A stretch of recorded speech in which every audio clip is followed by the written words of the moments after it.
네, 반갑습니다. 네, 오늘은 말씀과 함께 두 번째 시간으로서 큐티 말씀 묵상 경건의 시간에 대해서 좀 생각해 볼 수 있도록 그렇게 하겠습니다. PPT 화면 지금 보이시나요? 네, PPT 화면 보이네요. 네, 이 PPT 화면을 보면서 좀 강의 참고하시면서 내용을 좀 생각해 보겠습니다. 먼저 그 큐티란 무엇인가, 큐티가 어떤 것인지 좀 모르시는 분들이 있으시기 때문에 간단하게 경건의 시간이 무엇인지 좀 배워보고요. 그 다음에 네 가지 노하우 살펴보고 이 노하우를 적용해서 실질적으로 어떻게 큐티를 할 수 있는가 한번 같이 실예를 따라서 실습해보는 그런 시간을 잠시 가질 수 있도록 하겠습니다.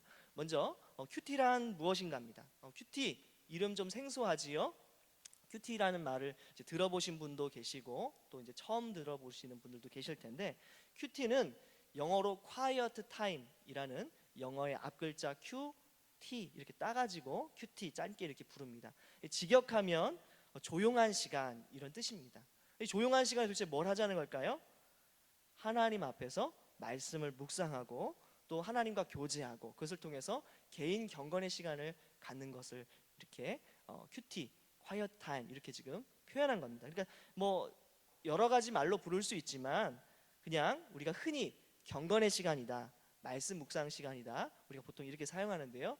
말씀을 가지고 짧은 본문 말씀을 가지고 이 개인적으로 조용한 장소에서 묵상하고 또 그 말씀을 묵상하는 것을 가지고 하나님 앞에 기도하면서 하나님과 교제하는 시간을 갖는 것을 큐티 경건의 시간 이렇게 이해하시면 되겠습니다.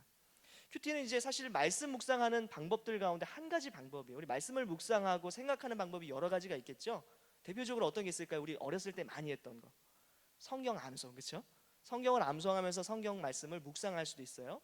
그런데 큐티는 비교적 조금 이렇게 짧은 본문을 좀 이렇게 정해놓고 그 말씀을 읽고 생각하면서 하나님과 교제하는 것을 이렇게 갖는 것을 이제 큐티라고 합니다.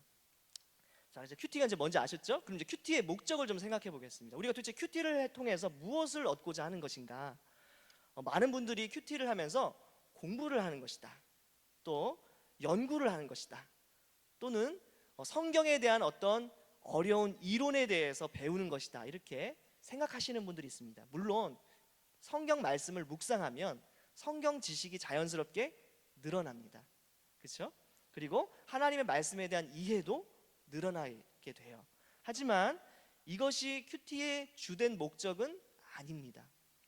우리가 성경 공부를 할 때, 그러니까 성경 말씀을 묵상할 때 저는 성경을 잘 몰라요, 저는 성경에 대한 그런 해박한 지식이 없어요, 그렇기 때문에 성경 묵상 큐티 이거 좀 어려운 것 아닌가요? 이렇게 말씀하시는 분들이 계시는데 그렇지 않아요. 왜냐하면 이 큐티의 목적이 성경 공부, 성경 연구, 이론에 대한 어떤 해박한 지식을 얻는 것이 목적이 아니기 때문에 그래요. 물론 큐티를 하다 보면 이러한 지식들이 조금씩 자연스럽게 늘지만 이것이 주된 목적인 아니기 때문에 조금 성경 지식이 부족하더라도 얼마든지 큐티 하실 수 있습니다. 자, 그럼 큐티의 주된 목적은 뭐냐? 바로 하나님과의 사귐이에요. 하나님과 교제하는 거예요. 하나님과 관계를 끈끈이 맺는 것, 이것 때문에 우리가 큐티를 하는 겁니다. 말씀을 통해서 하나님과 교제하고 하나님과 개인적인 그런 친교의 시간을 갖는 것, 이것이 바로 목적이에요. 그래서 하나님과 친해지는 것이 큐티의 목적입니다. 두 번째 목적은 또 뭐냐면 하나님의 인도하심을 받는 거예요. 그리고 우리가 말씀을 묵상하면 어떻게 되지요? 하나님의 뜻을 자연스럽게 깨달아 알 수가 있습니다. 그렇죠? 그러면 어떻게 되죠? 하나님의 인도하심을 받게 되는 거예요. 여러분, 우리가 지도를 볼 때 지도를 왜 봅니까? 여기에 이 건물이 있고 여기에 이 도로가 있고 여기에 이렇게 도로가 이런 모양으로 나 있었구나 하고 그냥 덮고 그냥 끝내는 게 목적일까요? 그렇지 않죠? 지도를 보는 이유는 이 지도를 통해서 우리가 나아가야 할 방향, 우리가 지금 현재 어디에 있는지를 깨닫기 위해서 지도 보는 거죠. 똑같습니다. 우리가 큐티를 하는 것은 하나님의 인도하심을 받기 위해서, 구체적으로 지금 내 삶의 위치가 어디에 놓였는가 깨닫기 위해서 우리가 큐티를 하는 거예요. 그리고 나서 어떻게 되냐? 순종하는 거예요. 순종하는 거. 하나님의 뜻을 깨닫는 것으로 끝나면 아무 소용이 없죠. 그 하나님의 뜻대로 하나님의 말씀대로 하나님께서 내게 말씀하시는 대로 순종하기 위해서 우리가 큐티를 합니다. 우리가 내비게이션, 우리가 자동차 운전할 때 보는데 내비게이션 켜놓고 여자 음성이 너무 예뻐, 화면도 막 360도로 움직이네, 와 3D로 입체로 막 도로가 보이네, 너무 신기하다. 그리고 그냥 자기 맘대로 운전하면 어떻게 되죠? 네, 갈 바를 알지 못하고 다시 원점으로 돌아오는 일들이 생기지요. 우리 내비게이션 보는 이유도 똑같습니다.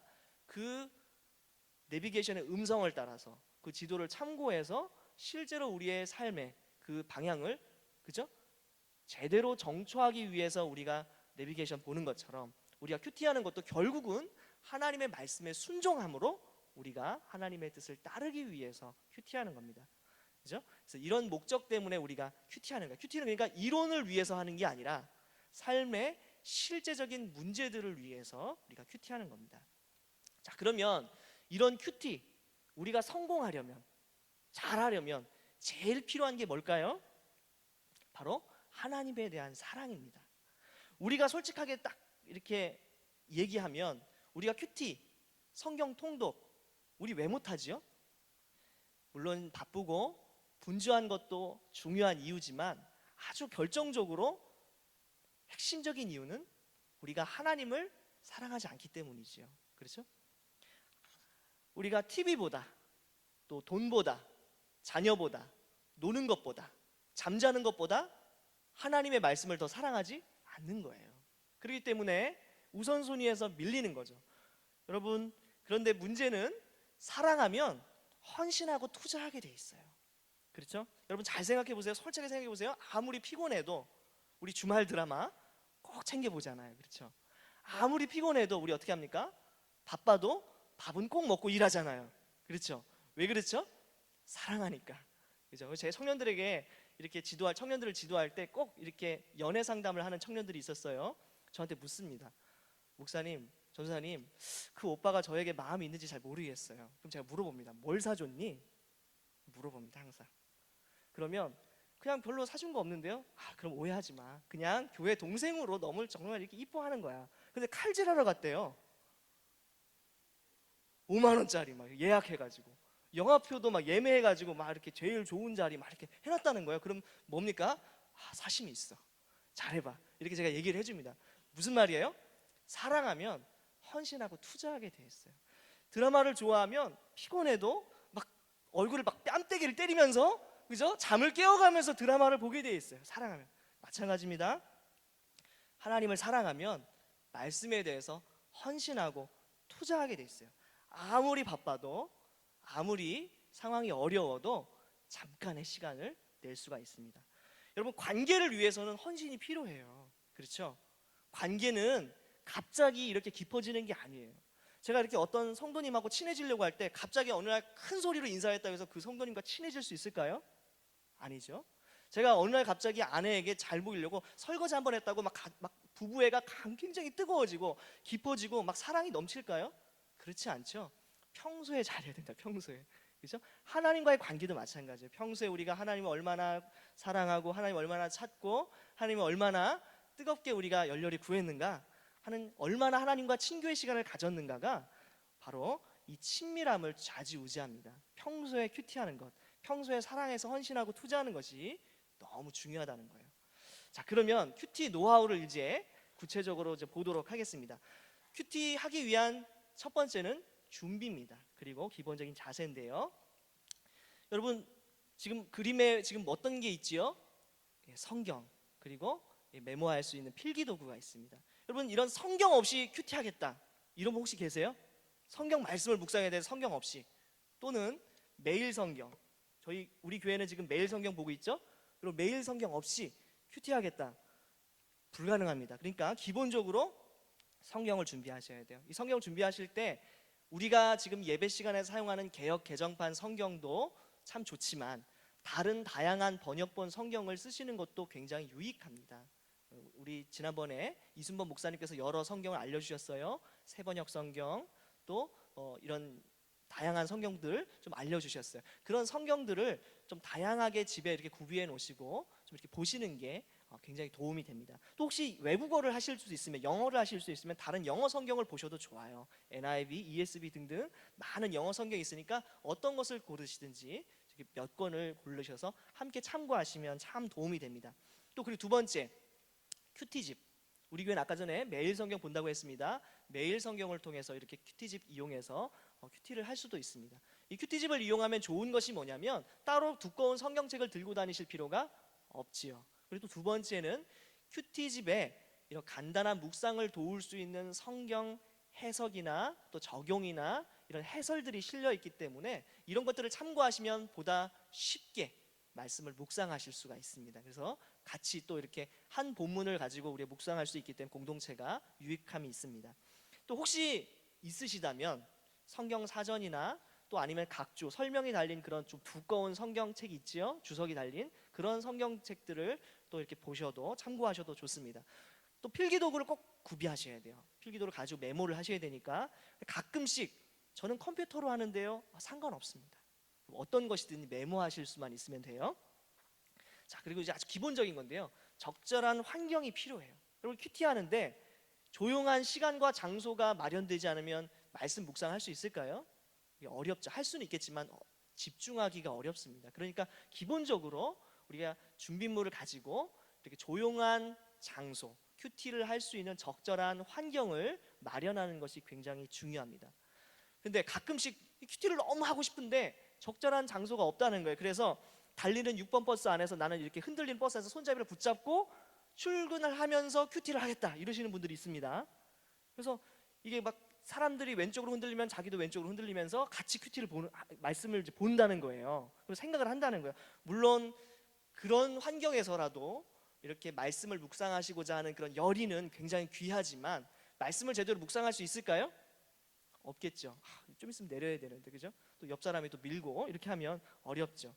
또 이제 우리 아기 엄마들 같은 경우에 이게 아기가 막 울어요. 젖 달라고, 밥 달라고 울어, 떼를 써. 그런데 말씀을 너무나 사랑한 나머지 아기를 그냥 내팽개치고, 그죠? 방관하고 하나님의 말씀을 더 사랑하기 때문에, 그죠? 이 말씀을 묵상하는 것, 그 동기는 정말 참 아름답고 순수하지만 지혜롭지 못할 수 있습니다. 그래서 이렇게 집중하기 어려운 시간과 장소는 좀 피하셔야 돼요. 아기 엄마들 같은 경우에 아기가 잠자는 시간에, 아기가 낮잠 자는 시간이라든지 아니면 좀 밤 늦은 시간이나 좀 이른 아침 시간에 좀 이렇게 큐티를 하시는 시간을 정하는 것이 필요합니다. 우리 직장인들 같은 경우는 조금 일찍 출근하는 거예요. 한 20분 정도, 30분 정도 일찍 출근해서 그때 다른 사람들이 좀 많이 오기 전에 개인적으로 말씀 묵상할 수도 있겠지요. 그래서 그런 것들을 좀 지혜롭게 자기의 환경에 따라서, 상황에 따라서 적절하게 이렇게 하시는 것이 필요합니다. 자, 그럼 기본적인 자세는요, 제일 먼저 짧게 기도로 시작하는 겁니다. 짧게 기도. 왜 우리가 이렇게 기도해야 될까요? 말씀을 지으신 분이 누구지요? 하나님이시죠. 그러니까 말씀을 제대로 가르쳐 주실 수 있는 분이 누굴까요? 하나님이세요. 그러니까 말씀을 읽고 묵상하기 전에 하나님께 구하는 거예요. 하나님, 제 눈을 열어서 하나님의 법에 기이한 것을 보고 깨달을 수 있도록 도와주십시오. 그렇게 기도하는 거예요. 그래서 기도하는데요, 이때 너무 힘을 빼시는 분들이 있어요. 막 20분, 30분을 막 기도하려고 하세요. 그래서 정작 말씀 묵상하려고 하면 시간이 없어서 못하고 기도만 20분, 30분 하시는 거예요. 이렇게 되면 정작 중요한 말씀을 읽지 못하겠죠. 그러니까 기도를 짧게 하시면 돼요. 한 2분 정도, 그죠? 그래서 짧게 그렇게 기도하시면 됩니다.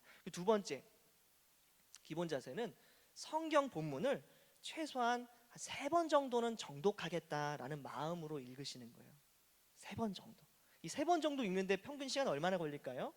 그렇게 많이 걸리지 않습니다. 한 5분 정도 걸리는 것 같아요. 제가 보니까 5분, 6분 정도 걸리거든요. 그래서 그냥 천천히 말씀을 한 번 읽고 끝나는 것이 아니라 이렇게 3번 정도 천천히 말씀을 한번 읽어보겠다라는 마음가짐으로 큐티를 하시면 됩니다.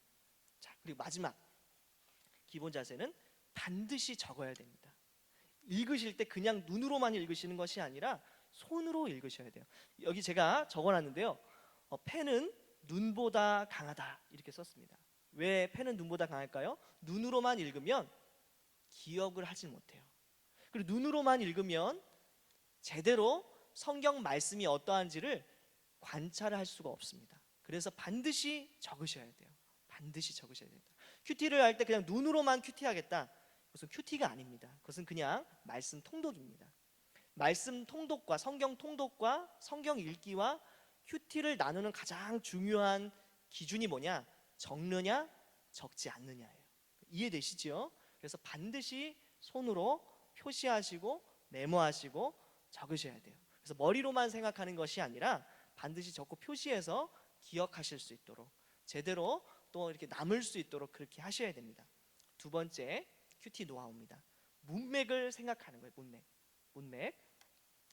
자, 여러분, 영화를 제대로 이해하려면, 어떤 한 장면을 이해하려면 딱 그 장면만 봐서는 영화의 장면을 제대로 이해하기가 어렵습니다. 예를 들어 볼게요. 지금 그림에 1번, 2번, 3번, 4번 이렇게 표시되어 있는 거 보이시죠? 네. 그런데 제가 방문을 딱 열고 딱 갑자기 영화가 이렇게 상영되는 그 공간으로 딱 들어간 거예요. 제가 딱 가니까 3번 장면이 이렇게 보여지고 있었어요. 근데 3번 장면의 내용이 뭐냐?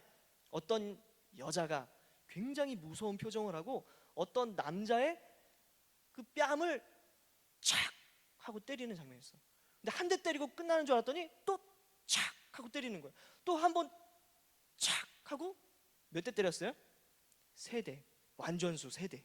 엄청 많이 때린 거죠. 굉장히 세게 때린 거예요. 무서운 표정으로. 딱 이 장면만 보고 어떤 생각할 수 있겠죠? 와, 여자 되게 무서운 여자다. 되게 나쁜 사람 같아. 어떻게 저렇게 사람을 무자비하게 때리지? 한 대도 아니고 두 대도 아니고 완전수 3으로 때리니? 굉장히 무서운 사람이네. 이렇게 생각할 수 있지요. 그런데 1번 장면과 2번 장면을 보면 생각이 달라질 수가 있어요. 1번 장면에 어떤 내용이 나오냐면 이 남자가 사실은 이 여자의 남편이야. 그런데 이 조강지처를 버리고 바람을 핀 거야. 1번 장면에서 막 이상한 데 가가지고 막 이상한 여자를 만나가지고 막 자기 조강지처한테는 생활비도 안 주는데 막 이 애인한테는 한 달에 200만 원, 300만 원, 400만 원, 500만 원을 막 드리는 거예요. 자, 그럼 화나요, 안 나요? 화나요. 또 2번 장면 보니까 심지어는 자녀들도 돌보지 않아. 그리고는 자녀들도 만나지 않아. 이런 장면이 나왔어요. 그리고 나서 3번 장면에 뺨을 딱 치는 장면을 보면 이 여자가 되게 나쁜 여자 같아 보여요? 아니면 불쌍한 여자 같아 보여요? 불쌍한 여자 같아 보이죠. 장면에 대한 이해가 달라져요. 이게 뭐예요? 맥락이에요, 맥락. 어떤 장면만 보면, 어떤 한 본문만 보면 그 내용을 제대로 이해하는 것이 어려워요. 맥락을 알아야 잘 이해할 수가 있어요. 맥락을 알아야 정말 그 원래의 의도대로 이해하는 것이 가능해요. 그렇죠?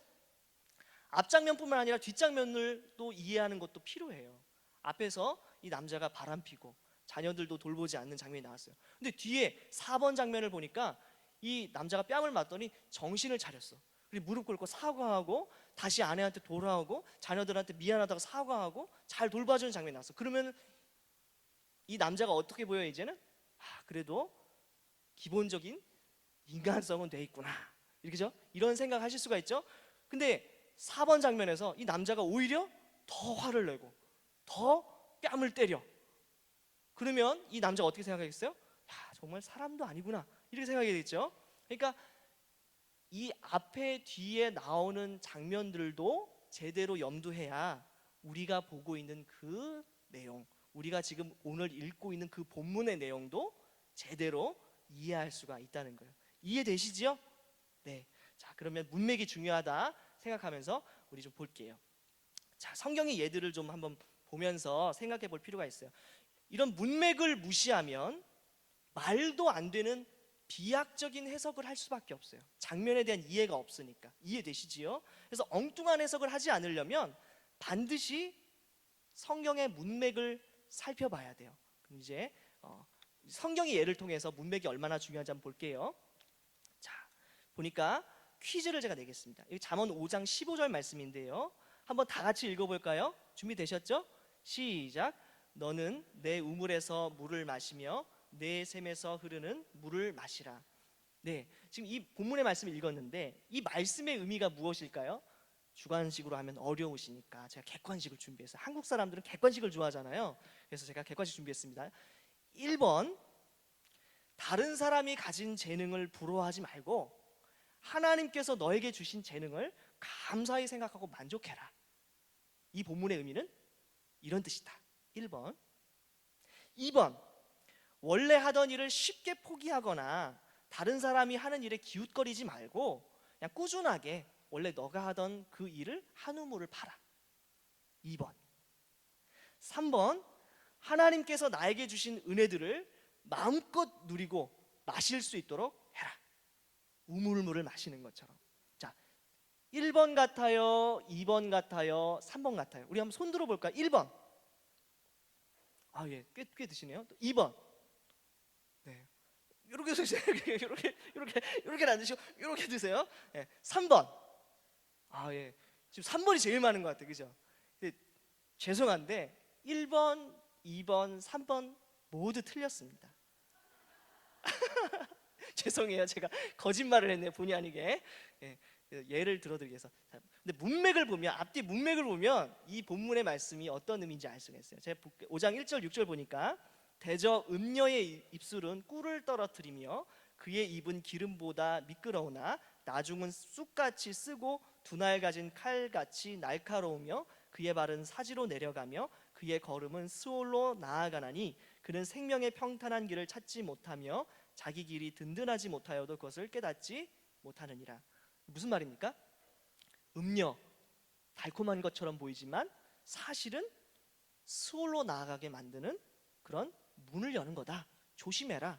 그 얘기하고 있지요. 자, 또 뒤를 보니까 내 셈으로 복되게 하라. 내가 젊어서 취한 아내를 즐거워하라. 내 아들아 어찌하여 음녀를 연모하겠으며 어찌하여 이방 계집의 가습을 안겠느냐. 무슨 말이에요? 조강지처를 소중하게 여기고 음녀와 가까이 하지 말고 특별히 믿지 않는 이방 여인을 조심해라. 하나님께서 너에게 주신 조강지처로 만족하고 기뻐하고 즐거워하라. 그 얘기죠. 자, 그러니까 아까 전에 읽었던 그 말씀, 너는 내 우물에서 물을 마시며 내 샘에서 흐르는 물을 마셔라라는 말은 어떤 이야기예요? 하나님께서 너에게 주신 아내를 사랑하고 다른 거 기웃거리지 말라는 이야기예요. 이해되시죠? 그런데 제가 이 얘기를 왜 하는지 아시겠죠? 오늘 큐티 본문을 딱 보고 앞뒤 맥락을 무시한 채 오늘 본문만 보고 생각하면 이런 식으로 말도 안 되는 해석을 하는 것이 가능해진다는 거예요. 근데 앞에 보고 뒤에 보면 전혀 그런 의미가 아닌 경우가 있어요. 이해되시지요? 자, 두 번째 또 예를 들어볼게요. 내게 능력 주시는 자 안에서 내가 모든 것을 할 수 있느니라. 우리 굉장히 성도님들 좋아하시고 그죠? 많이 외우시는 그런 성경 구절입니다. 우리 보통 이 성경 구절을 어떻게 해석하나요? 하나님께서 능력 주시기 때문에 제가 모든 것을 다 할 수 있습니다. 어떤 힘든 일도 감당할 수 있고 도전할 수 있고 또 그것을 도전하면 반드시 제가 해낼 수 있습니다. 우리 보통 이런 뉘앙스로 이 말씀을 해석해요. 그렇죠? 그런데 이 본문의 앞뒤 구절들을 보면 그런 의미로 사용되기가 조금 어렵다는 것을 우리가 깨닫게 됩니다. 뒤에 볼게요. 자, 보니까 사도 바울이 말합니다. 내가 궁핍함으로 말하는 것이 아니니라. 어떠한 형편에든지 나는 자족하기를 배웠노니 나는 비천에 처할 줄도 알고 풍부에 처할 줄도 알아. 모든 일 곧 배부름과 배고픔과 풍부와 궁핍에도 처할 줄 아는 일체의 비결을 배웠노라. 이게 무슨 말이에요? 내가 지금 너희들에게 이런 말을 하는 것은 내가 배고프기 때문에 춥기 때문에 하는 게 아니야. 나는 하나님 앞에서 자족하는 법을 배운 사람이야. 나는 비천에 처할 줄도 알고 풍부에 처할 줄도 알고 나는 배부를 줄도 알고 배고플 줄도 알고 풍부하거나 궁핍하거나 다 어느 상황에서든지 하나님 안에서 자족할 수 있어. 그래 내가 이런 말 하는 것은 그냥 돈 달라고 하는 얘기가 아니야. 지금 그 얘기를 하는 거예요. 또 4장 17절에서 18절 보니까 뭐라고 얘기합니까? 내가 선물을 구함이 아니요 오직 너희에게 유익하도록 풍성한 열매를 구함이라. 내게는 모든 것이 있고 또 풍부한지라. 에바브로디도 편에 너희가 준 것을 받음으로 내가 풍족하니 이는 받으실 만한 향기로운 제물이요 하나님을 기쁘시게 한 것이라. 앞뒤 문맥을 봤어요. 그러면 아까 전에 봤던 내게 능력 주시는 자 안에서 내가 모든 것을 할 수 있습니다 라고 했던 말은 어떤 의미예요? 하나님 안에서 하나님이 능력 주시기 때문에 나는 어떤 형편에도 처할 줄 안다. 자족할 수 있다. 만족할 줄 안다. 나는 풍부에 처하거나 또 이렇게 궁핍함에 있든지 나는 하나님 안에서 만족할 수 있습니다. 어떤 고난에 있든지 어떤 풍부한 좋은 상황에 있든지 나는 하나님 앞에서 기뻐할 수 있습니다 하는 이야기죠. 그러니까 모든 것을 도전할 수 있고 모든 것을 감당할 수 있고 모든 것을 도전해서 성취할 수 있다, 그런 의미보다는 이렇게 제가 말씀드렸던 이런 자족할 수 있습니다 라는 의미가 사실은 원래 성경의 취지에 더 부합한 해석이라는 거예요. 자, 그러면 해결책이 뭐냐? 이런 문맥을 잘 고려해서 읽으려면 어떻게 해야 되냐? 간단하게 제가 말씀드릴게요. 본문의 앞뒤 내용을 빠르게 살펴보면 돼요. 그러면 본문의 앞뒤 내용을 빠르게 어떻게 살펴봐야 되느냐? 요령이 있습니다. 우리 보통 성경책을 펼쳐서 보면요, 예를 들어서 출애굽기 31장을 묵상하기를 원한다. 그러면 30장, 32장을 빠르게 그냥 읽어보는 거예요. 한번 간단하게. 그런데 이때 읽어볼 때 다 읽어보면 시간이 걸리잖아요. 빠르게 읽는 요령이 있습니다. 뭐냐면 우리가 보통 성경책을 펼치면 파란색이나 빨간색으로 문단마다 요약해서 제목이 달려 있습니까? 안 달려 있습니까? 달려 있죠? 그 나 본 적 없는데요. 그 성경책이 그러면은 어떤 성경책? 뭐 요즘에 대부분 나오는 성경책들은 이렇게 위에 제목들이 달려 있어요. 원래 성경책에 기록된 것은 아니지만 성경 출판사가 이 성경 독자들을 위해서 간단하게 이 제목들을 달아놨어요. 그 제목들만 보면 아, 앞에 이런 내용이 있었구나 알 수가 있어요. 그렇죠? 그러니까 앞뒤에 나오는 제목들을 빠르게 읽어보는 거예요. 그러면 예전에 성경을 읽었던 경험이 있으니까 앞에 제목들만 봐도 아, 이런 내용이 있었지 라고 기억이 날까요? 안 날까요? 나요. 그리고 기억이 안 난다. 그럼 어떻게 해요? 안 나는 부분만 잠깐 한번 살짝 보는 거예요. 눈으로 빠르게. 이해되시죠? 그러면 성경 오늘 묵상할 본문 앞에 뒤에 대충 아, 이런 스토리로 흘러가는데 오늘 본문이 나온 거구나 이해할 수가 있어요. 이해되시지요? 그래서 이렇게 이용하시면 되고, 또 큐티 책을 이용하실 경우는 어떻게 하느냐? 오늘이 31일이죠? 그러면 어제 거 30일자, 그죠? 또 29일자, 그냥 제목과 내용 살짝 보는 거예요. 그리고 다음날, 다다음날 정도, 한 2, 3일 정도 분량을 이렇게 눈으로 제목만 이렇게 살짝 보는 거예요. 앞뒤로. 그러면 어제 나왔던 본문, 또 내일 나올 본문 살짝만 보면 아, 이런 지금 흐름에서 오늘 본문이 이야기가 이렇게 나왔구나 대충 감을 잡을 수가 있어요. 그러니까 다 읽어볼 필요가 없어요. 이렇게 파악하는데 시간이 아주 짧게 걸려요. 그러니까 한 2, 3분이면 충분히 앞뒤 맥락 충분히 파악하실 수가 있습니다. 근데 2, 3분을 투자하면 오늘 본문을 제대로 이렇게 비약하지 않고 읽을 수가 있다는 거예요. 그러니까 넓게 보는 거죠, 성경을. 자, 그럼 큐티 노하우 세 번째, 본문을 관찰하는 방법이에요. 본문을 관찰. 아까 제가 말씀드렸지만 본문을 몇 번 읽어야 된다고? 최소한 한 3번은 읽으셔야 돼요. 본문만 충실하게 여러 번 읽어도 우리의 문제 대부분이 해결됩니다. 자, 그래서 특별히 해석보다 관찰을 하셔야 돼요. 많은 분들이 큐티를 할 때 심리적으로 압박감이 있어요. 부담이 있어요. 어떤 거냐면 아유, 이 본문이 무슨 의미지? 아이고, 하나님이 지금 나에게 무슨 말씀을 하고 계시지? 근데 잘 모르겠는 거야. 이 본문의 의미를 깨닫지를 못하겠는 거니까 너무 어렵게 느껴지는 거예요. 근데 우리가 던져야 되는 질문은 이 본문이 무슨 의미지? 하나님이 지금 나에게 무슨 말씀하고 계시지? 이런 질문을 먼저 하는 게 아니라 먼저 무엇을 우리에게 질문해야 되냐면 오늘 성경 본문에 뭐라고 적혀 있지? 이렇게 질문하셔야 돼요. 다시요. 이 본문이 무슨 의미지? 이거는 이 본문을 내가 어떻게 해석해야 되지? 이런 질문이죠. 이런 목적으로 질문하는 거죠. 근데 그렇게 말하지 마시고 그냥 오늘 성경 본문이 뭐라고 쓰여 있지? 이렇게 질문하시라는 거예요. 이해되시죠? 그러면 내가 막 억지로 해석하지 않아도 오늘 본문이 뭐라고 적혀 있는지 잘 보겠다라는 마음으로 성경을 읽으시면 훨씬 더 부담이 덜하세요. 그리고 이렇게 오늘 본문에 뭐라고 적혀 있지? 내가 한번 잘 살펴봐야지 라는 마음으로 3번만 읽으시면 크게 어렵지 않은 것들은 대부분이 온전하게 해석이 됩니다. 대부분이. 이해되시지요? 그리고 나서도 해석이 안 되는 어려운 부분들은 큐티 책에 보면 다 해설이 나와 있어요. 그러니까 굳이 고민하실 필요가 없다는 거예요. 이해되시죠? 그러니까 뭐라고 쓰여 있지? 내가 한번 잘 눈으로 손으로 살펴보고 표시하고 메모해 볼까? 라는 마음으로 본문을 보시라는 거예요. 그리고 나서도 어려운 부분은 큐티 책의 해설 부분 참조하시면 돼요. 이해되시죠? 쉽죠? 예. 자, 그러면 도대체 뭘 관찰해야 되냐? 자, 하나님 등장인물을 또 반복되는 것, 또 언제 어디서 누가 무엇을 왜, 이 정도만 관찰하시면 충분해요. 우리가 말씀을 통해서 도대체 누구를 알기 원하는 거죠? 하나님을 알기 원하는 거예요. 그래서 우리 큐티책 보면 하나님은 어떤 분이십니까? 라고 매일 성경 옆에 쓰여져 있어요. 질문인지가 있어요. 그렇죠? 그래서 하나님을 묵상하는 거예요. 그래서 성부 하나님, 성자 하나님, 성령 하나님 나오는 곳을 다 표시해 보는 거예요. 그리고 이 하나님의 말씀, 또 하나님의 행동하신 것, 또 하나님께서 약속하신 것, 하나님의 생각, 계획, 이런 것들을 표시해 보고 또 메모해 보는 겁니다. 두 번째는요, 사람들에 대한 반응이에요.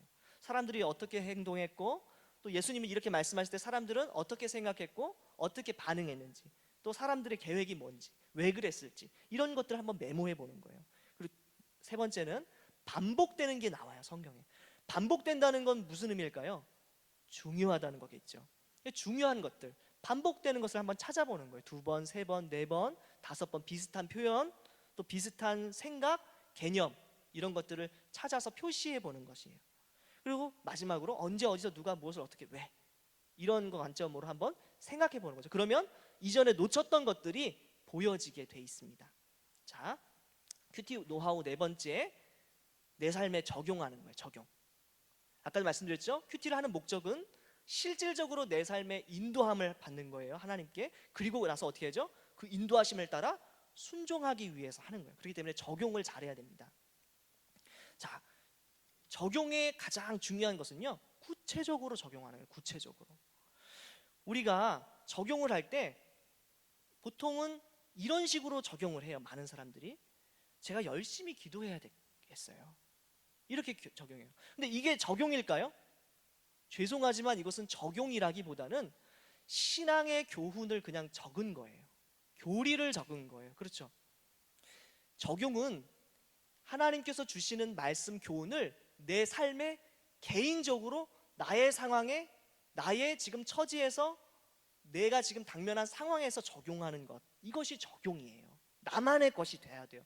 열심히 기도해야 지금 모든 사람에게 적용되는 거예요. 그렇죠? 오늘도, 내일도, 내일 모레도, 한국 사람도, 미국 사람도, 일본 사람도, 모든 사람들에게 적용되는 그냥 신앙의 법칙인 거예요. 그렇죠? 근데 이 신앙의 법칙을 나에게 개인적으로 적용하는 거예요. 그것이 구체적으로 하는 적용이죠. 그래서 이게 쉽게 적용하는 제가 방법이 있는데, 그게 뭐냐면 동그라미, 세모, X 숫자로 적용하는 거예요. 표현하는 거예요. 예를 들면 이런 겁니다. 열심히 기도해야겠다, 이렇게 적용하는 것이 아니라 하루 15분 자기 전에 꼭 기도하겠다. 무슨 말이에요? 하루 15분 자기 전에. 구체적인 숫자로 표현됐죠? 구체적이에요. 또 예배가 중심이 되는 삶을 살아야겠다. 이게 애매모호한 적용이에요. 이건 적용이 아니거든요, 사실은. 그러면 어떻게 적용해야 되겠습니까? 예배 시작 10분 전에는 반드시 예배당에 도착해서 내가 10분 동안 말씀 본문도 미리 찾아보고 예배를 위해서 기도로 준비해야겠다. 이게 구체적인 적용이죠. 자, 숫자로 표현됐죠? 자, 그리고 이렇게 구체적인 적용을 하면 한 주가 딱 지나고 나서 실제로 했는지 안 했는지, 그냥 보통인지 표시할 수 있어요, 없어요? 할 수가 있어요. 동그라미, 세모, X로 표현할 수가 있어요. 그렇죠? 내가 10분 전에, 예배 시작 10분 전에 반드시 와서 말씀 먼저 본문 펴놓고 말씀 묵상하고 그 다음에 내가 기도로 예배를 준비하겠다, 이렇게 적용하면 딱 한 주 지나면 그 다음 주일날 그렇게 순종했는지 안 했는지가 분명하게 드러나요. 그렇죠? 그러면 동그라미, 세모, X로 표현할 수가 있어요. 아까 전에 내가 또 자기 전에 하루 15분 동안 자기 전에 반드시 기도하겠다 이렇게 적용했어요. 그럼 일주일을 놓고 봤을 때 7번 중에 1번 했는지, 2번 했는지, 3번 했는지, 4번 했는지 표현할 수가 있어요, 없어요? 표시할 수가 있지요. 그래서 동그라미, 세모, 가위, 숫자로 표현할 수 있는 그런 적용을 해야 적용입니다. 이해되시죠? 또 마지막 예 하나씩 들어드릴게요. 미워하는 마음을 버려야겠다. 미워하는 마음을 버려야겠다. 사랑해야겠다. 이건 적용이 아니에요. 어떻게 적용해야 될까요? 내가 정말 교회에서 아무개 개똥이 너무너무 미운데 내가 이번 주에 이 개똥이한테 먼저 내가 얼굴 철판 깔고 먼저 한번 인사 한번 해보겠다. 이 개똥이한테 내가 이번 주 한 주 동안 안부 문자 한번 내가 보내보겠다. 아주 구체적이죠. 동그라미, 세모, X 할 수 있어요, 없어요? 할 수 있어요. 요런 적용을 하셔야 된다는 거예요. 적용 이해되세요? 네, 이해되시죠? 자, 그러면 가능한 것을 해야 돼요. 가능한 것을. 자, 지금 남자분이 스트레칭 막 이렇게 하고 있는데 여러분 이거 하실 수 있어요? 전 절대 못합니다. 죽었다 깨나도 못해요. 한 10년 수양을 하면 될 수 있을지 모르겠는데 전 당장에 저렇게 푸시업도 힘든데 지금 저런 동작은 절대 할 수 없습니다. 그런데 이 적용할 때 불가능한 적용을 하시는 분들이 있어요. 너무나 그 마음의 동기와 그 열정이 뜨거워져 가지고 내가 국가와 민족을 살려보겠다. 이런 적용. 하나님, 제가 이번 금년에는 100억을 하나님 앞에 헌금하도록 하겠습니다. 지금 월급이 100만 원인데, 그죠? 하나님, 제가 40일 금식 기도를 드리도록 하겠습니다. 지금 매일 지금 출퇴근해야 되는데, 그죠? 40일 금식 기도하면 지금 어떻게 되겠어요? 큰일 나죠. 그러니까 구체적으로 현실적으로 할 수 있는 적용을 해야 돼요. 그렇다고 해서 너무 쉬운 적용은 또 곤란하겠죠. 그러니까 이 적용은요, 제가 어떻게 비유하고 싶냐면 스트레칭 하는 것과 똑같아요. 여러분, 스트레칭 할 때 발을 늘리잖아요. 몸을 늘리잖아요. 그런데 하나도 안 아프게 늘려. 그러면 이게 운동이 돼요, 안 돼요? 안 돼요. 반대로 내가 지금 다리가 30cm밖에 안 벌려지는데 갑자기 180도를 벌리겠대, 하루. 그러면 어떻게 돼요? 다리가 찢어져요. 그죠? 그럼 큰일 나요. 그러니까 적용은 스트레칭 하는 정도의 느낌으로 하셔야 돼요. 약간 아픈 듯 땡긴 듯 이러면서 그러나 할 수 있는 범위. 어떤 느낌인지 아시겠죠? 그런 정도의 느낌으로 적용하시는 거예요. 현실적으로. 사람마다 그러니까 적용점이 똑같을겠어요? 다르겠어요? 달라요. 상황이 다르고 할 수 있는 역량이 다르기 때문에 달라요. 그렇죠? 그러니까 적용은 일괄적으로 다른 사람과 비교하면서 적용하는 것이 아니라 다른 사람 하루에 성경 이거 100장 읽어. 나도 100장은 읽어야 99장은 읽어야 그렇게 하는 게 아니라 자기의 상황과 처지에 맞게 그러나 그래도 하나님의 말씀에 순종하려는 열정을 가지고 스트레칭 한다는 느낌으로 약간은 부담될 수 있는 느낌으로 적용하시는 게 좋겠다. 이해되시죠? 네. 자, 이제 마지막 종합 실습입니다. 이게 지금 노하우 4가지를 배웠어요. 큐티를 위한 준비, 그리고 어떤 거 있었죠? 문맥, 그리고 관찰하는 법, 그리고 구체적으로 적용하는 법. 이해되시죠? 자, 그러면 이제 구체적으로 한번 진짜 본문을 보면서 어떻게 이제 큐티를 할지 한번 실습을 한번 저랑 같이 해보도록 하겠습니다. 우리 누가복음 9장 18절에서 27절 말씀인데요. 강의안 보면 뒷장에 제가 오늘자 매일 성경 큐티 본문을 제가 이렇게 놓았습니다. 그래서 한번 보시면서 이렇게 따라가시면 될 것 같아요. 자, 그러면 제일 먼저 어떻게 된다고 그랬죠? 기도로 준비해라. 기도로. 그래서 2분 정도 기도하시면 돼요. 하나님, 제가 오늘 지금 말씀 보는데 깨닫게 해주시고 또 고요한 마음 주시고 집중할 수 있도록 하나님 도와주세요. 근데 이때요, 마음을 차분하게 하는 게 필요하니까 간단하게 기도하고 이때 음악을 사용하셔도 좋아요. 찬양을 들으셔도 좋아요. 짧게. 이해되시지요? 그러니까 그건 편안하게 자기 마음에 맞도록 하시면 돼요. 자, 그래서 기도로 준비하고, 두 번째, 문맥을 살펴봐야죠. 본문을 둘러싼 앞뒤 문맥을 좀 살펴봐야 돼요. 자, 오늘 묵상할 본문은 앞뒤를 좀 빠르게 살펴보면 됩니다. 오늘 그 31일자 누가복음 9장 18절 27절의 앞과 뒤에 어떤 내용이 나왔는지 큐티집 그냥 잠깐 눈으로 보는 거예요. 성경 앞뒤 제목만 잠깐 보는 거예요. 볼까요? 어떤 게 있었나? 자, 보니까 전문맥, 앞부분 보니까 회당장 야이로가 예수님께 나와서 간청하는 장면이 나와요. 딸 고쳐달라고. 그리고 그 중간에 혈루증 앓는 여인을 예수님께서 고쳐주셔요. 그리고 야이로의 딸을 살려주시고 12제자를 파송하시고 복음 전하도록 파송하시고, 또 헤롯이 그 일들을 보고 두려워해요.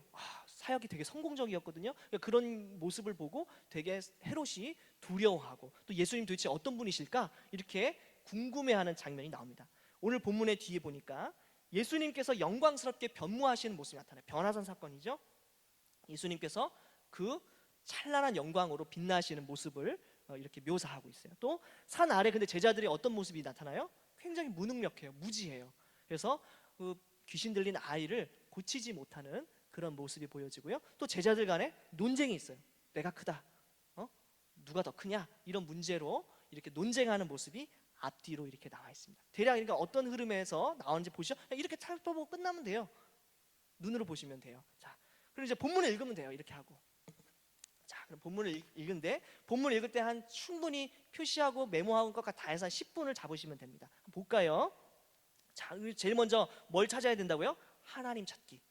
그래서 하나님 관찰해 보는 거예요. 하나님, 그러니까 우리 성자 예수님을 좀 나오겠죠. 누가복음이니까 어떤 덴지 한번 표시를 해보는 거예요. 이렇게 그냥 이렇게 표시를 하면 돼요. 그냥 본문에 큐티집에 성경에 이렇게 표시를 해보면 돼요. 자, 예수님 나온 장면들 다 이렇게 표시를 해보는 거예요. 자, 이렇게 표시하면 예수님이 어떤 분이신지가 분명하게 보여요. 눈으로만 볼 때는 안 보이던 게 보여요. 그러니까 예수님 보니까 어떻게 표현해요? 예수님은 하나님의 그리스도시고 인자고, 이 인자가 하셔야 되는 일이 뭐라고 말씀을 해요? 많은 고난을 받고 죽임을 당하고 제3일에 살아나야 하시는 분, 이렇게 말하고 있어요. 다시 말하면 십자가의 길을 가셔야 하는 분이라고 오늘 본문이 얘기해요. 이런 것들 다 표시해 놓는 거예요. 예수님에 관해서 설명한 부분들, 예수님을 다르게 표현한 부분들 다 똑같이 그냥 표시하는 거예요. 동그라미, 세모, 네모 이렇게 해가지고 편하게 자기 나름대로 표시하면 돼요. 그런데 이 반복되는 말도 있는 것 같아요. 반복되는 말 뭐가 있죠? 누구라고 하느냐, 이 말이 반복되는 것 같아요. 그렇죠? 누구라고 하느냐, 그죠? 나를 누구라고 하느냐. 그러니까 예수님께 질문 포인트가 뭐예요? 예수님의 관심이 예수님을 어떻게 생각하는지, 예수님을 누구라고 생각하는지가 강조점이네요. 이거 쉽게 알 수 있어요. 반복되는 거. 자, 그럼 예수님 또 이제 언제 질문하셨을까? 언제 어디서 누가 무엇을 어떻게 왜 생각해 보는 거죠? 언제 이런 질문하셨어요? 오늘 본문 보니까 따로 기도하실 때, 그죠? 18절 보니까 따로 기도하실 때, 그죠? 다른 사람들이 없는 그런 제자들과만 있는 장소에서, 제자들과만 있을 수 있는 따로 기도하시는 그런 장소에서, 그렇게 시점에 이런 일을 하셨다는 거예요. 기도하시면서 했다는 것을 보니까 예수님께서 이 일을 굉장히 중요한 일로 생각하셨구나, 이런 중요한 일을 앞두고 기도하셨구나. 그러니까 자연스럽게 이렇게 언제 어디서만 생각해도 보여지는 거예요, 이게. 그렇죠? 그리고 더 넓은 맥락, 우리가 앞뒤 본문 맞죠? 오늘 본문에서는 이렇지만 더 넓은 맥락을 고려하면 이때가 언제였습니까?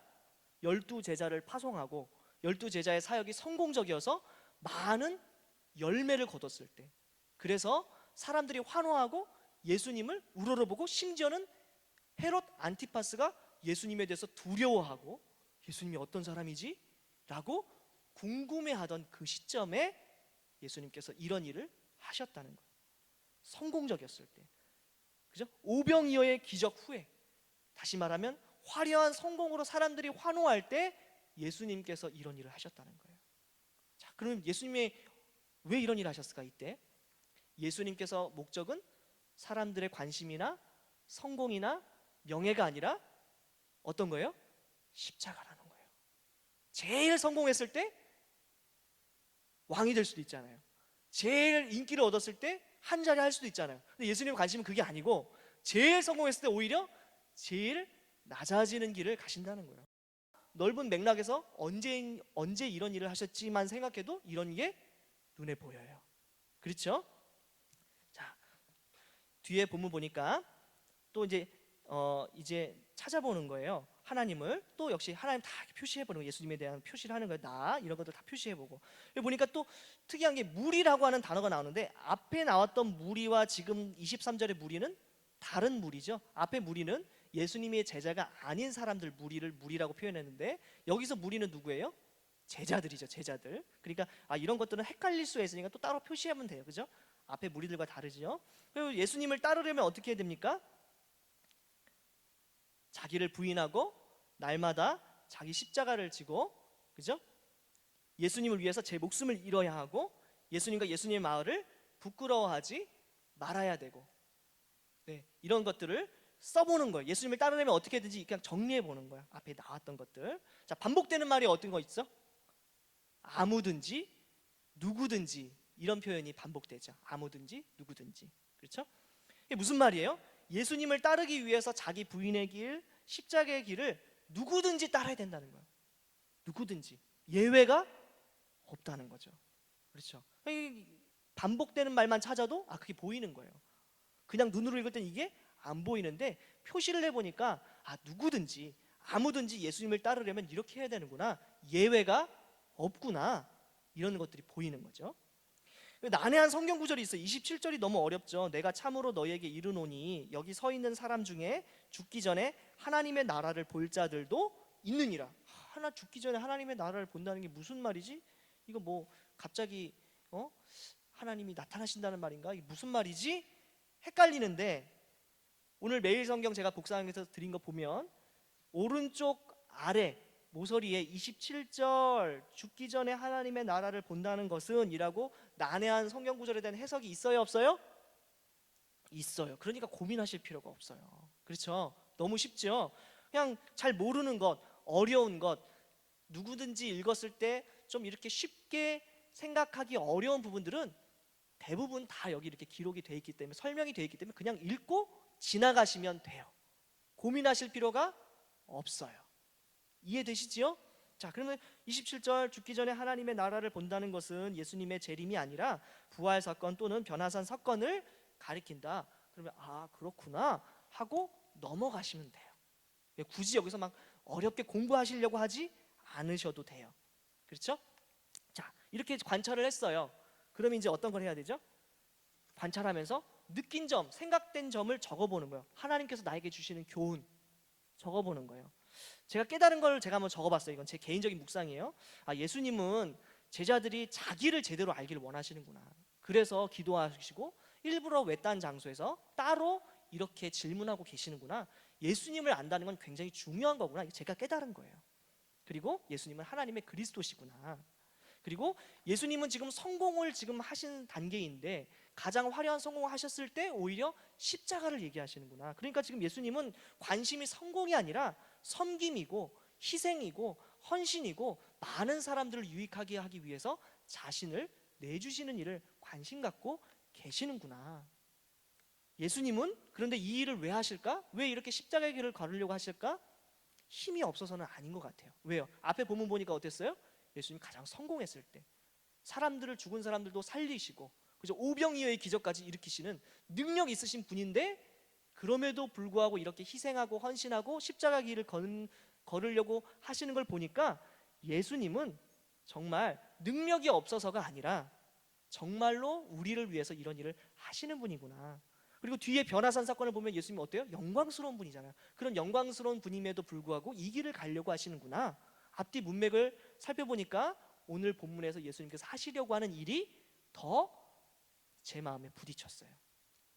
그리고 예수님께서 말씀하신 대로 예수님을 따르기 위해서는 우리도 예수님이 가시는 그 길을 따라가야겠구나. 나도 자기 부인하고 십자가를 지는 삶을 살아야겠구나. 두 번째, 근데 여기에 누구든지, 아무든지 하는 단어가 저에게 부딪혔어요. 예외가 없구나.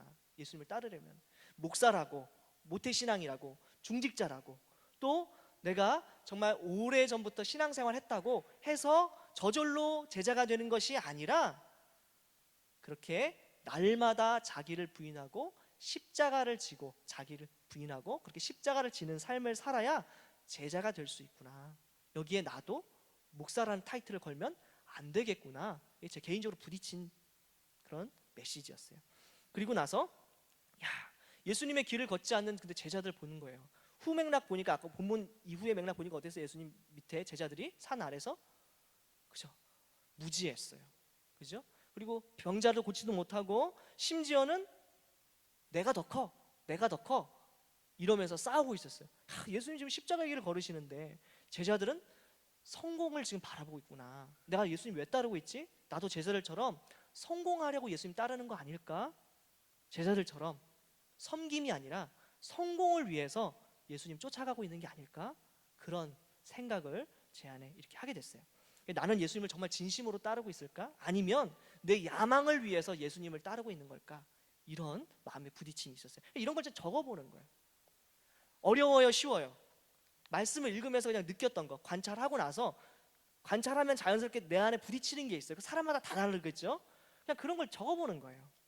그죠? 그래서 적고, 그 다음에 이제 적은 거를, 느낌을 그냥 느낌으로 남겨두는 게 아니라 적용하는 거예요, 구체적으로. 그래서 제 적용을 한번 보세요. 동그라미, 세모, X로 숫자로 표현된 적용이에요. 예수님을 더 잘 알기에 이번 주 한 주 동안은 새벽 기도회 후에 성경 원래 제가 20분 동안 읽었는데 한 30분 정도 읽어서 예수님을 좀 더 잘 알아봐야겠다. 한 주 동안 숫자로 표현됐죠. 동그라미, 세모, X로 표현할 수 있어요, 없어요? 있죠. 그렇게 표현했어요. 또 말씀과 함께 강의를 통해서 사람들에게 칭찬을 받는 것을 내 목적으로 하지 않고 성도들을 유익하게 하는 것, 이것을 제가 관심을 갖도록 내가 노력해야겠다. 그것을 위해서 내가 남은 3일 동안 매일 기도할 시간에 이 제목을 가지고 꼭 이 기도 제목으로 기도해야지. 이렇게 제가 기도했어요, 실제로. 그리고 마지막으로 내가 희생하고 섬김의 길을 가야 되는데 내가 구체적으로 내 삶에서 할 수 있는 게 뭘까? 내가 301반 분들하고 지금 이렇게 같이 이렇게 모임을 하고 있는데 같이 하는 이 301반 분들에게 격려 문자 한번 보내야겠다. 안부 문자. 이렇게 제가 적용했어요. 보냈는지 안 보냈는지 알 수 있어요, 없어요? 알 수가 있죠. 분명하게 알 수 있죠. 그래서 이렇게 제가 적용했어요. 이 적용은 저만의 적용이죠. 저만의 적용이에요. 사람들마다 다를 수가 있어요. 자, 이렇게 하면 정리해 볼까요? 자, 20분 만에 할 수 있어요. 누구나 쉽게 할 수 있는 20분 묵상법. 우리 강의 한번 보세요. 2분 동안 기도로 준비해요. 그리고 마음을 고요하게 차분하게 하세요. 그리고 오늘 본문 읽기 전에 오늘 본문 앞에 뒤에 어떤 내용이 있었나, 그죠? 빠르게 눈으로 그냥 살펴보는 거예요. 아까 제가 어떤 요령을 가지고 하면 된다고 그랬죠? 제목, 성경 요약한 제목, 큐티집 앞뒤 제목, 그죠? 빠르게 그냥 눈으로 살펴보면 되고, 이해 안 되고 기억 안 나는 부분이 있으면 간단하게 눈으로 읽어보면 돼요. 빠르게 스킵해서. 이해되죠? 대충. 자, 그리고 본문 관찰 몇 번 읽으라고요? 3번은 읽으셔야 되고 반드시 메모하시고, 그리고 본문을 관찰하면서 느꼈던 생각이나 느낌이나 반성 같은 것도 그냥 옆에 적으시면 돼요. 표시하시면 돼요. 이해되시죠? 자, 그리고 나서 적용하는 거예요. 어떻게 적용하라고요? 동그라미, 세모, 가위, 숫자로 표현할 수 있는, 숫자로 점검할 수 있는 적용을 마지막으로 쓰시는 거예요. 자, 실제 가능한 것 쓰시면 돼요. 한 주 동안 할 수 있는 거. 그죠? 자, 그러면 마지막 이제 어떻게 하면 됩니까? 내가 적용한 것을 놓고 기도하는 거예요. 하나님, 제가 3일 동안 그렇게 기도하기로 했어요. 제가 일주일 동안 10분씩 더 말씀 보기로 했어요. 할 수 있도록 도와주세요. 예수님께서 정말 이런 것에 관심 가지신 분인데 제가 예수님의 관심에 저도 관심을 가질 수 있도록 도와주세요. 제 힘으로는 못합니다. 하나님 역사해 주세요. 이렇게 다짐하고 하나님 앞에 구하고 또 회개할 거 회개하고 하는 기도를 2분 정도 하면 됩니다. 그럼 다 해서 몇 분이에요? 20분. 다 해서 20분. 근데 숙달되면 몇 분 할 수 있을까요? 한 15분이면 할 수 있어요. 그렇죠? 본문 관찰하는 시간이 줄어드니까. 그렇죠? 그러면 충분히 누구든지 15분에서 20분만 투자하면 말씀 묵상 할 수가 있는 거예요. 그리고 그 말씀 묵상하는 거 가지고 어떻게 할 수 있어요? 오늘 하루를 하나님의 말씀대로 순종할 수 있어요. 구체적으로 적용하는 것이 왜 중요하냐면 이렇게 구체적으로 적용해야 머리에 떠나지가 않고 계속해서 신경 쓰게 돼요. 내가 오늘 기도하기로 했지. 내가 오늘 누구누구 아무개한테 문자 보내기로 했지. 내가 누구누구한테 오늘 인사 먼저 하기로 했지. 그럼 마음에 떠나지 않아. 부담이 계속 있어. 그럼 어떻게 하게 돼요? 순종하게 돼요. 작은 것 하나하나 순종하다 보면 더 큰 것, 더 어려운 것도 순종하게 되고, 그렇게 순종할 때 도우시고 나를 책임지시고 내가 생각하지 못했던 바른 길로 이끄시는 하나님을 경험하게 됩니다. 여러분, 말씀 묵상하면요 제가 분명히 단언할 수 있어요. 때로는요 말씀이요, 성경책이 갑자기 일어나서 저한테 뺨때기를 때려요. 정신 차려 장성호, 너 뭐 하고 있어? 착 하고 전 뺨때기를 때릴 때가 있어요. 진짜예요. 그리고 때로는 너무 힘들고 어려서 막 눈물 막 씻고 막 침체하고 막 이러고 있는데 갑자기 막 말씀이 와서 나를 막 이렇게 안아주는 듯한 느낌을 가질 때가 있어요. 또 때로는요, 나 막 하기 싫은데 뒤에서 막 말씀이 나를 막 엉덩이를 막 밀어, 등을 막 떠밀어. 하나님, 전 정말 하기 싫거든요. 그런데 너무나 분명하게 하나님께서 막 등을 떠미는 것 같은 그런 느낌을 받을 때가 분명히 있습니다. 이런 느낌, 이런 인상들이 날마다 우리 속에 있으면 하나님을 느끼고 체험하고 경험하고 하나님과 동행하는 것이 실제적으로 와닿아요. 실제적으로. 그렇죠, 여러분? 그래서 말씀 묵상할 때 이런 느낌들, 이런 거룩한 부담, 거룩한 도전, 거룩한 감동, 은혜의 마음가짐이 우리 안에 계속해서 머물 수 있도록 그렇게 하는 하나님의 은혜 역사가 있기를 축원합니다.